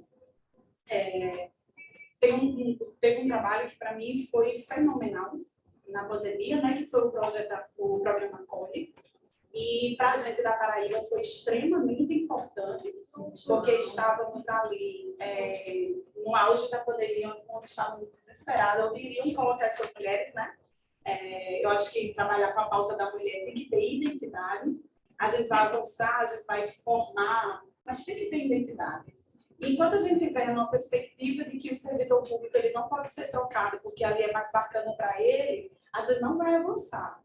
Então, eu nunca avalio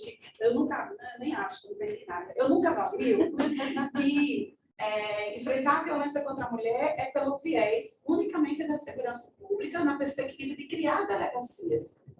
A gente precisa capacitar as pessoas precisam ter identidade com a pauta da mulher. Porque você vai levar para qualquer segmento. Né? Mas precisa ter identidade. Você vai capacitar, não vai entrar, porque a pessoa está ali, falta 10 anos, 5 anos, estou olhando, estou simulando na Previdência, mas tem que ter identidade. Então, o projeto, ele veio uma perspectiva que estava todo mundo ali pensando, onde a gente iria deixar essas mulheres, né? E vocês fizeram uma coisa que eu achei muito bom. Nós conseguimos inserir algumas mulheres, né, no programa COLE. Primeiro, iniciou aquela pactuação junto com os estados para fazer o programa de abrigamento provisório. E eu coordenei esse programa, né? Fiquei responsável lá na Paraíba e conseguimos encaminhar muitas mulheres. Eu, particularmente, já tinha feito um Instagram separado. Quando a pandemia veio, falaram assim, a OMS está falando de isolamento social. A ONU Mulheres já falava, a OMS falava isolamento, a ONU Mulheres já trazia, né, o lugar mais violento para as mulheres é dentro de casa. Então, meio que estávamos esperando uma morte em massa. Não ocorreu. Ocorreu o aumento do número de registros, né? Então, a gente tem que pensar o que a gente iria fazer. Eu fiz muito plano de segurança com as mulheres pelo Instagram e Facebook. Então, inclusive, as mulheres digitavam, apagavam, daqui a 30 minutos elas conseguiam falar. E aí, a gente fazia os planos, a Uber ajudou, porque eu mesma pedi o Uber, não conheço nenhuma dessas mulheres, mas eu pedi o Uber, e essas mulheres se deslocavam, eu acompanhava, a delegacia já tinha ciência, a gente meio que fez uma rede e conseguiu proteger. E aí, para onde iríamos levar essa mulher? Veio o programa do abrigamento provisório. E o que é que eu queria trazer com isso? Que muitas mulheres que estavam dentro de situação de violência, que eram representantes da ADOM, elas ficaram sem ter condições de pagar o carnê das compras, né? Das compras que elas fizeram dos produtos, isso, a Avon. E as mulheres que foram abrigadas, que elas eram revendedoras da Avon, foi liquidada as dívidas delas. E isso eu achei muito bom, porque, para mim, aquilo ali foi libertador também para aquela mulher. Que a mulher entrou e ficou... Quando a gente foi perguntar à mulher, né, que a gente precisa olhar essa condição socioeconômica dela, para pensar no pós, que a gente protege, não precisa pensar nessa... Que aí você falou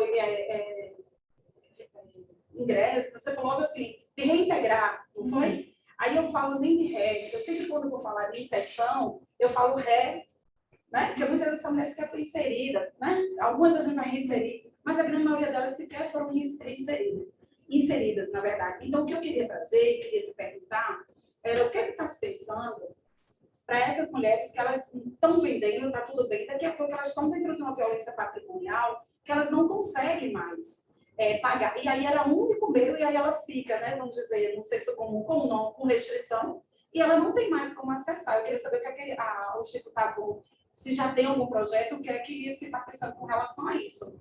E agradecer, nós temos na Paraíba uma linha de empreendedorismo, a linha Empreender Mulher, que é um valor que é repassado para as mulheres, então a gente capacita, mas precisa ter uma linha de crédito, então tem uma linha de crédito dentro do governo, é um valor pequeno, mas tem umas regras, é bem importante. E dizer a Juliana que quando eu vi você falar, eu disse, tem algo diferente de ser assistente social. Pegar bem rápido. Que beleza encontrar o rosto da pessoa que está do outro lado do programa Acolhe. Porque o programa Acolhe, só para contextualizar todo mundo, é um programa que visa fazer esse acolhimento temporário, como o próprio nome diz, durante a pandemia. Só que a gente se deparou com a seguinte situação. A gente tem um parceiro que é a COP, que oferece quartos nos hotéis em 274 municípios. Mas a gente não tinha uma central de vagas no Brasil. Não tinha uma organização da demanda. Por isso que a gente precisou ir município a município, por isso que é fantástico de ver, porque em cada município que a gente levou, a gente tem que levar um acordo de colaboração. Porque enquanto essa mulher está conosco, a gente nunca deixa de fazer a ponte com a assistência social, o CRAS, enfim, a rede de proteção da gente tem que andar juntos. Em relação a essa pergunta, o que está ficando em relação às mulheres que, inseridas numa situação de violência, ficam impedidas de pagarem seus boletos. Eu cito duas coisas. Uma é a Central de Apoio Social, que também foi criada na pandemia, justamente para esses casos que a mulher está numa situação dramática. Ela tem que passar por uma triagem do que a gente chama de empresária da beleza, que ela conhece ali na carteira de mulheres que ela lidera quais são aquelas que estão numa situação muito difícil e encaminha para essa central de apoio social. Mas, se ela é uma mulher em situação de violência doméstica, mesmo de violência gênero, eu sugiro que ela entre em contato com o Instituto mesmo, via Ângela, né, que é a nossa bot, é o nosso principal canal de atendimento à mulher em situação de violência. Não só a mulher avó, mas qualquer mulher brasileira. Mas por ali a gente faz uma triagem, qual é representante avó e qual não é. E por ali a gente faz um acompanhamento via serviço de assistência social para entender a situação dela, inclusive a situação de necessidades que ela está passando, para ver os atendimentos que a gente consegue levar. Esse serviço vai ser muito bom. Muito bom. Tem pergunta aqui, vamos lá. Sobre o desafio de trabalhar em rede, porque muita gente tem uns projetos que ficam em regiões bem remotas do país, né? Então, se a gente não conseguir uma rede ali para a gente entrar naqueles municípios, a gente tem dificuldade. Então, as redes locais, muitas vezes, comentam isso e articular com outros equipamentos públicos. Eu sou de Belo Horizonte, né, e trabalhei no Fica Vivo por muito tempo, e eu vi que funcionou muito bem ter articulado o GEPAR, Fica Vivo e mediação de conflitos. Aí você conseguiu ter uns resultados em termos de prevenção da criminalidade. Tá certo. Então, na Serra, na Pedreira Lopes, lá. Então, assim, esse desafio que a gente tem assim, de articular redes para que essas redes gerem redes de mulheres também. Então, para gerar renda, para inserção no trabalho, para prevenir redes locais de criminalidade também, de prevenção das mulheres. Acho esse desafio importante, como a gente fomentar mais e ampliar essas redes de interação entre os atores locais dessas comunidades. Acho que é bem bacana essa colocação do Gustavo, porque lá na rede do Instituto, todos os projetos que a gente faz nos municípios, a gente faz em parceria, ou com prefeitura, com secretarias, ou com uma organização social local. É sempre bem difícil fazer essas articulações, gente. Não é fácil, é sempre complexo, né, Gustavo? Mas não tem outra forma de fazer, porque a gente tem que fortalecer o local, né? Eu solidarizo com o seu desafio. O próprio programa agora que eu comentei aqui foi teste de fogo para nós. E também olho com muita admiração porque a Rede Mulher Empreendedora faz. Para nós, a gente tem que deslocar uma funcionária do Instituto Avon para ficar fazendo esses acordos com os municípios.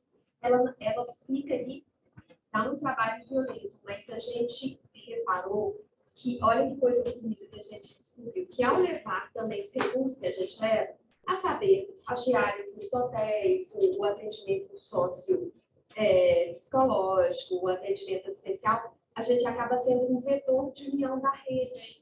Porque a rede, para acessar esses recursos que, para ela, têm valor, são importantes, ela aí se articula para fazer o termo de colaboração conosco.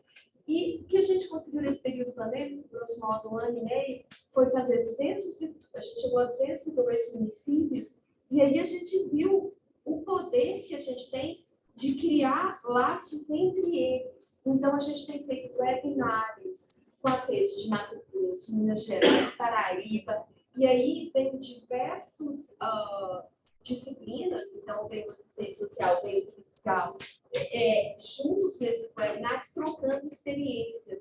É engraçado, porque quando a gente começa a fazer o programa, a gente não tem ideia dos obstáculos que a gente vai encontrar. A gente quer oferecer uma coisa, mas a demanda não está modelizada. Mas, por outro lado, a gente vê, e esse foi uma das metas mais poderosas do programa agora, que ao trazer recursos complementares à rede, a gente consegue ser um indutor de integração na rede, que faltava e que é importante ter. Muito bom. Gente, está muito... Pode, se for rapidinho. Gustavo fala sobre o que a Daniela falou também, sobre a dificuldade que o Instituto, que o Avon, qualquer instituto tem, de fortalecer essa rede, de fazer com que a coisa funcione, que aconteça. Imagine a dificuldade de nós que estamos no serviço público, o quanto que é complicado também.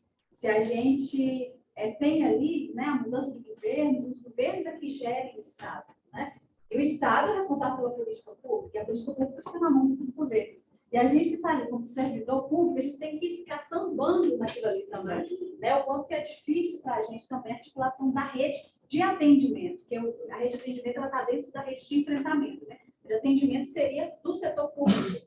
O quanto é complicado, o Ministério Público, a articulação do Ministério Público com a Defensoria, com os magistrados têm que estar muito bem alinhados para a gente conseguir fechar, né, o ciclo, o acesso da mulher à justiça, porque senão não adianta nada a gente fazer um bom trabalho na polícia, que é a porta de entrada, a principal porta de entrada, e lá na ponta o magistrado não compreender como a gente compreende aqui com essa mulher. Né? Então, precisa dessa rede. Precisa que o delegado, que a delegada, ela compreenda sob a perspectiva de gênero. Né? É por isso que trabalhar em colaboração parece muito simples, né? Parece muito simples, mas é extremo. A gente sabe que a gente sofre isso lá. Pode falar meu barco, eu sou delegada de polícia. Maravilhosa. É do nome, eu boto a Bárbara, eu já vi. Ela é incrível. Então, eu vim reclamar, na verdade. Eu virei mãe, eu sou uma mãe com 49 anos. Começou a pandemia, acabou minha licença. E aí olharam para mim e falaram, olha, você vai voltar, mas você vai para outra delegacia. Você vai trabalhar 20 dias, mais 6 plantões noturnos, porque estamos com falta de gente. E eu falei, eu faço o quê com o meu bebê de 8 meses, de 6? Levo, põe na cabeça, porque o meu marido trabalha de segunda a sexta. E não tinha creche para policiar no Brasil. Tinha no Canadá, na França, todas as minhas amigas comentando, a gente não teve. Então, como que a gente vai pensar a política pública? Porque a gente sabe que não dá para fazer reunião às 5 da tarde, porque a gente tem que sair para buscar o final. Como é que a gente vai pensar se o próprio Estado e a própria segurança não olham para a gente? A gente não está na reunião, está discutindo. Porque a gente tem que buscar o filho. Eu não tinha avó, eu não tinha creche. Aí eu voltei para o plantão. Depois de 15 anos de polícia, estou na DDI online, porque a gente ficar com meu filho. E uma vez por semana, a moça que eu pagava ficava em casa, há 2 meses. Falei, olha, não tem jeito, uma vez por semana você precisa me olhar para o filho, porque eu não tenho com quem deixar. Que faz falta uma política pública, né? De olhando pela perspectiva. E a gente não pode estar pensando como mulher, porque a gente não é promovida. A gente não é promovida. Porque as reuniões são marcadas às 5 da tarde. Porque o dia da vacina, o dia da reunião de pais, somos nós que vamos. Então, eu vejo empresas ótimas, depoimentos ótimos, mas a gente precisa que as empresas coloquem seus homens para ir na reunião de pais. Coloquem seus homens para ir levar o filho para dar vacina. Porque eles não liberam. Meu marido, quando fala, 5 da tarde eu vou embora, porque minha mulher vai trabalhar à noite, eles olham todos com uma cara de coitado, meu marido é delegado, tipo, coitado, não tem uma mulher em casa.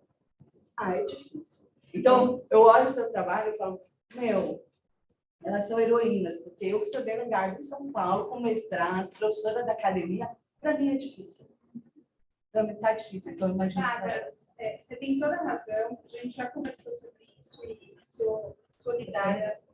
Isso tem muito a ver de como a gente, todos nós, movimento de mulheres, mobilizamos muito pouco a mudança na vida dos homens. A gente conquistou muito, avançamos muito. As mulheres ampliaram seus horizontes absurdamente nos últimos anos, mas os homens continuam desempenhando os mesmíssimos papéis em todas as esferas, principalmente dentro de casa. Então, assim, a gente combate os efeitos sem olhar para a causa, quando a gente fala de economia de cuidado e sobrecarga de tarefas domésticas. Eu acho que isso é uma falha que precisa ser corrigida. Já trazer as empresas dos homens, que não têm esse olhar para eles, falar o que eles olhar para a vida dos homens nos últimos anos, muda muito pouco. Muito pouco. Eu sou uma vida absolutamente diferente da minha avó, mas talvez meu pai, meu marido não seja tão diferente do meu avô. Não é. Não, por isso que precisa mudar. Não é possível, Gabriela, né? Não é possível que a gente tenha uma revolução de direitos absurda, incontestável. A gente pode ter líderes misóginos, o que for, mas nunca mais, acredito eu, que um homem vai passar a mão numa mulher em público sem ser reprimido. Acho que a gente evoluiu muito nesse aspecto. Mas vamos olhar para a vida dos homens, no espaço público e no ambiente doméstico. O que mudou? Olha a revolução dos direitos das mulheres, olha como as mulheres ampliaram seus horizontes e vamos olhar para quais as masculinidades que a gente tem hoje na nossa sociedade. Não estou nem falando dessa masculinidade criminosa, que estupra, que mata. Estou falando das masculinidades que se beneficiam desse sistema de privilégio. O que mudou? Nada. Continuam, desculpem, mas continuam se beneficiando. Meninos, estamos juntos aí. Dentro de casa, continuam se beneficiando da não atribuição de valor financeiro para toda essa economia do cuidado, exercício de maternidade. Isso não é pouca coisa, não é trivial, isso é muita coisa.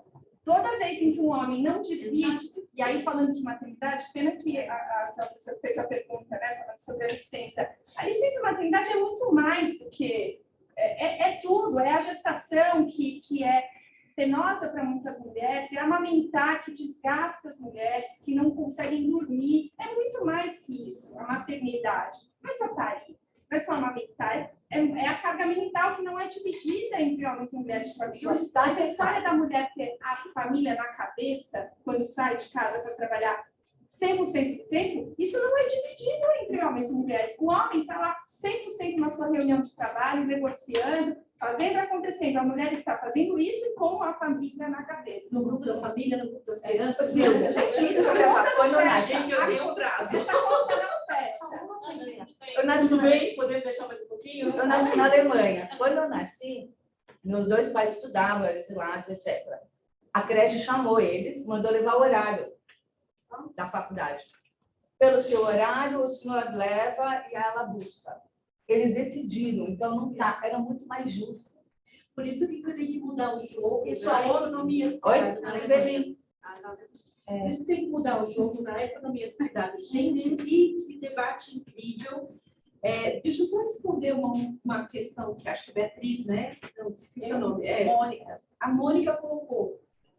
Que bom que esse tema entrou nesse evento. Na verdade, eu fui muito enxerida, chamei essa amiga, quando eu vi a divulgação do evento, falei, Samira, se vai falar de violência, temos que falar de geração de renda para as mulheres. Eu falei do tema, falei do painel, convidei as pessoas. Eu só não conhecia a Juliana, a Samira falou, eu quero colocar a Juliana. Eu falei, tá tudo certo. Então, assim, eu fico muito feliz porque eu que fui lá e falei, Samira, vamos falar desse tema, combate à geração de renda é muito importante para falar sobre combate à violência. Então, só para te fechar, gente, tem mais alguma pergunta rápida? Senão a gente vai encerrar. Mas você chegou a dar uma resposta para ela? Tem resposta! Eu quero as empresas de homens aqui, cadê as empresas chefiadas por homens? E que eles têm de política. Mas, desculpa, qual é o seu nome? Bárbara. Perdão, Bárbara. É assim, hoje, as lideranças das grandes corporações, eu tenho falado muito sobre isso em vários momentos, em vários eventos. Os espaços de poder hoje, que são decididos sobre as nossas vidas, inclusive, são majoritariamente masculinos. O espaço jurídico, o espaço corporativo, o espaço legislativo. A Polícia Civil, a Militar, o MP. Todos os espaços de poder são majoritariamente, e não é majoritariamente 50%, 60%, é 80%, 90%. Enquanto a gente não muda essa balança, né, e aí tem várias coisas que a gente pode fazer, inclusive políticas afirmativas para mudar essa balança, a gente vai continuar discutindo isso. Porque enquanto a gente não tem a nossa voz, as nossas questões sendo debatidas, ouvindo o que a gente fala, dentro dos ambientes onde decidem as coisas, o jogo não vai mudar. A gente só muda o jogo, como a Silvinha colocou, porque assim, a gente só muda o jogo se a gente trabalhar nas causas e não nas consequências. Uma mensagem que a Dani passou para mim, a gente falando meio do paralelo, o ano passado, a CEO de uma grande empresa aqui no Brasil, de uma das Big Techs, falou para mim que eles deram licença paternidade de 3 meses. E ela falou que eles foram observar o que aconteceu com a licença paternidade. E ela falou, você acredita que eu peguei vários executivos meus, ela é CEO da empresa, ligando para os amigos e falando assim, me dá alguma indicação do que eu posso fazer de curso, viagem, nos próximos 3 meses? Ela falou que chamou uma reunião com todos os executivos e falou, a licença paternidade ampliada é para você cuidar do seu filho. Não é para fazer curso, não é para fazer viagem, não é para fazer aperfeiçoamento. Por que eu dou esse exemplo, né? Ela é uma pessoa muito querida. Ela falou, a gente não muda questões estruturais com uma coisa, com uma fala. A gente tem que estar nesses espaços para poder discutir essas questões. Porque aí a gente consegue, né? Imagina as pessoas ouvindo a Silvinha Chaquian em ambientes hoje onde você tem uma presença majoritariamente masculina. E homens, é muito importante. Não é, vou deixar a professora falar com o maior carinho do mundo, não é uma guerra dos sexos. Não é uma guerra sobre supremacia feminina e sobre supremacia masculina. Eu acho que esse é um ponto importante. A gente fala de inclusão, de diversidade, numa perspectiva de que vai melhorar a vida das mulheres e dos homens também, né? Porque, afinal de contas, eu ouço de muitos homens, eu quero ser pai, eu quero ter o meu tempo. E a sociedade fala para mim que eu não posso ser pai porque eu tenho que ficar só no ambiente do trabalho. Desculpa ter me estendido, mas eu achei que era importante falar. Professora, eu só queria acrescentar, respondendo a excelente observação que ela fez, é o seguinte: primeiro, essa mesa tem 4 mulheres. Por que não tem 2 homens e 2 mulheres? Para começo de história. Por que aqueles homens, os poucos que estão aqui, devem ter muita coisa, devem estar absolutamente constrangidos de abrir a boca, porque eles não têm nenhum espaço para falar. Eu gostaria que eles tivessem, mas enfim. Bom, então, essa é a primeira coisa. A segunda coisa, a juventude brasileira, hoje, não é mais tão patriarcal como nós estamos descrevendo aqui. Eu tenho filhos, eu tenho netos, netas. Conversa com esses jovens, jovens de 18, 20 anos de idade.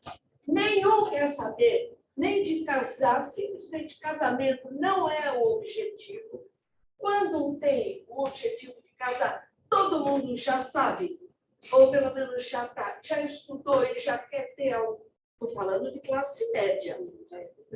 Já tem. Não, já ia falar. Não, mas nós estamos falando de Brasil.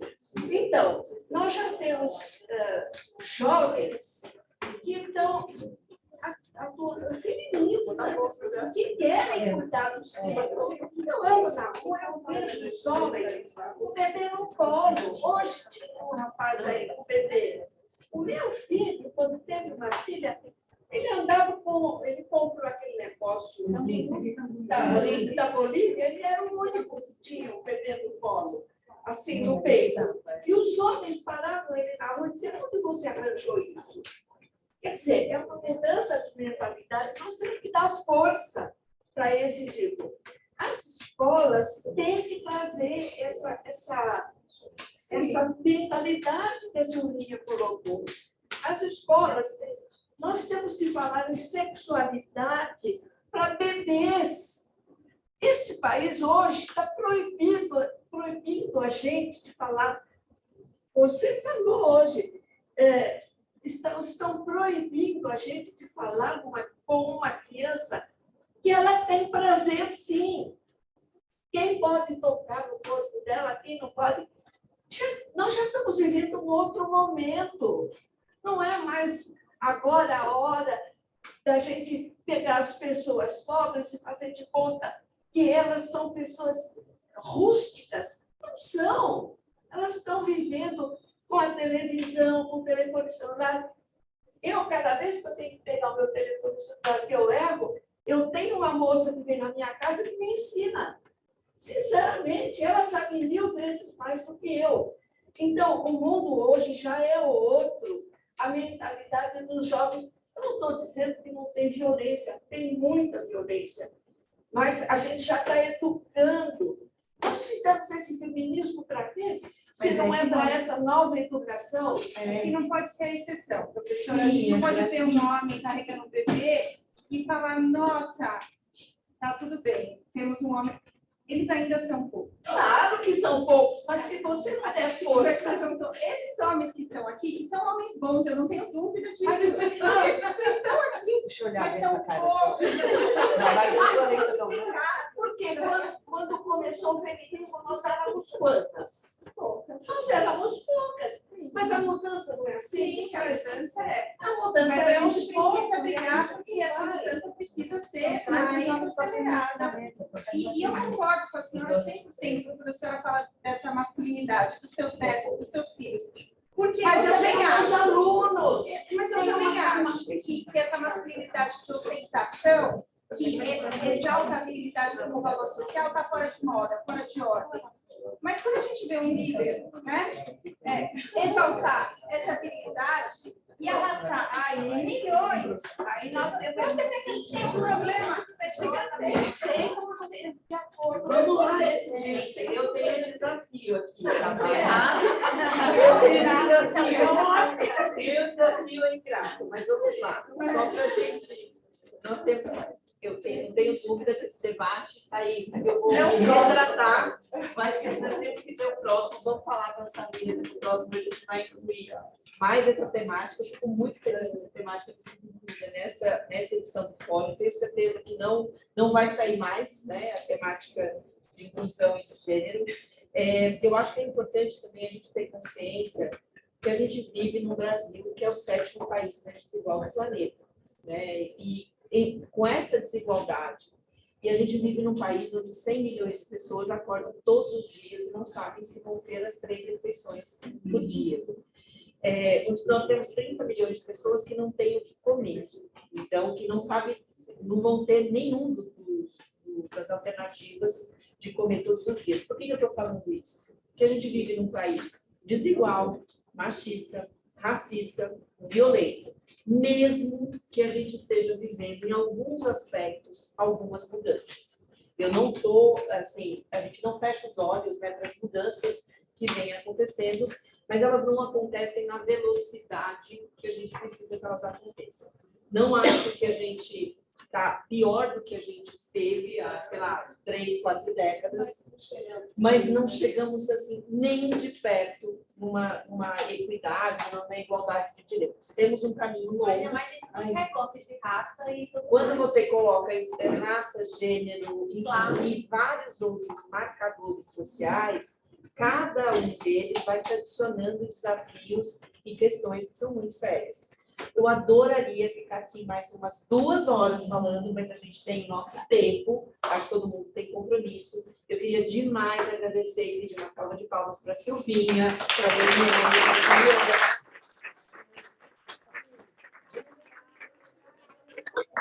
Brilharam muito, eu agradecer demais a participação de vocês, muito feliz, se conectem, troquem informação, troquem cartão, troquem assim, dados, projetos, porque a gente acredita muito no trabalho em rede, eu acho que isso vai mudar o jogo. Obrigada, gente. Obrigada, Ana. Que desafio, gente.